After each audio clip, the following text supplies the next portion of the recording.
maki-update muna tayo kay Tito Alvin na laging may panahon para sa'yo. Tito Alvin, pwede na bang mag-midweek laba ang mga nanay at tatay ngayong umaga ng Miyerkules?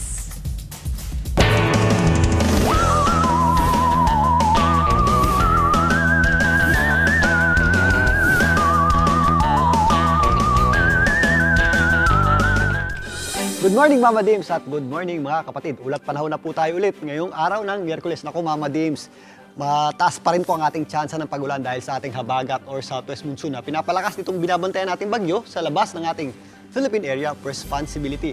Itong bagyo na to ay halos hindi kumikilos o napatambay po yan dito sa West Philippine Sea, malapit sa ating boundary line. Yan po ay huling namataan ng Pag-asa sa layong around 610 kilometers west ng Iba, Zambales. Bahagya din po yan lumakas ha. Ito po ay may taglay na lakas ng hangin na umabot sa 55 km per hour malapit sa kanyang gitna. At kung minsan may mga pagbugsong umabot sa 70 km per hour. Ito pong ating binabantayang bagyo ay hindi po natin nakikitang maglandfall or tumama sa lupa. Yan po ay pupunta lamang dito sa may area ng Vietnam at sa southern portion ng China. Pero ito po ay magpapatuloy na mag-enhance o magpalakas ng ating habagat or southwest monsoon. At kung mapapansin nyo dito sa East Philippine Sea, meron din po tayo dyan mga kaulapan. Parte po yan ng kanyang elongated trough or meron din po dyan pagbali ng hangin. So apektado rin po dyan yung ating habagat or southwest monsoon. So medyo malawak po yung ating mga pag-ulan ngayon. Lalong-lalo na nga sa malaking bahagi ng ating bansa. At umabot pa yan dito sa areas ng Mindanao.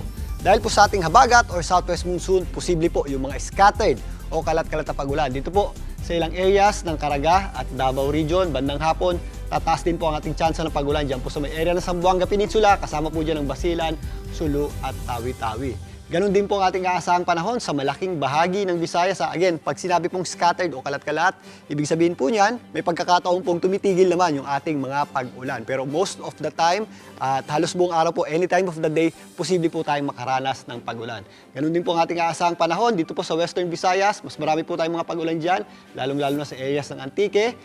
At ganon din po sa area ng Palawan, mas marami rin po tayong mga pag-ulan natatanggap dito sa area ng Occidental Mindoro. Posible rin po ang mga scattered o kalat-kalat na pagulan sa natitirang bahagi ng Mimaropa, Bicol Region, Calabarzon, lalong-lalo na ang areas ng Batangas at Cavite, ang malaking bahagi ng Central Luzon. Kasama na po dyan ang Zambales at Bataan. Mas marami rin po tayong mga pagulan dyan dahil yan po yung nakatapat sa ating habagat or southwest monsoon. Sa dakong hapon, meron na rin po tayong mga tsansa ng pagulan sa mga areas ng Ilocos Region, kasama po dyan ang La Union at Pangasinan at mga kabundukan ng Cordillera. Dito sa Metro Manila, sa mga papasok po ng trabaho, magdala po tayo ng payong dahil umaga pa lang, meron na po tayong mga naranasang posibleng pagulan. Although minsan, tumitigil po yung ating mga pagulan, most of the time o halos buong araw, mataas po ang ating tsansa ng pagulan. Kaya maganda at mag-ingat po tayo dyan. Bangon na po mga kapatid, ang ating araw po ay sumikat kaninang 5:27 ng umaga at muli po yan lulubog mamayang 6:25 ng gabi. Diyan muna ang latest sa ating lagay ng panahon. Ako po ang inyong Weather Tito Alvin, na lagi may panahon para sa iyo.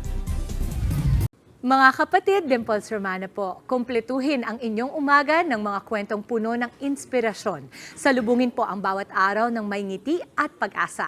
Kaya't mag-subscribe na po at mag-follow na sa aming social media pages ng News 5.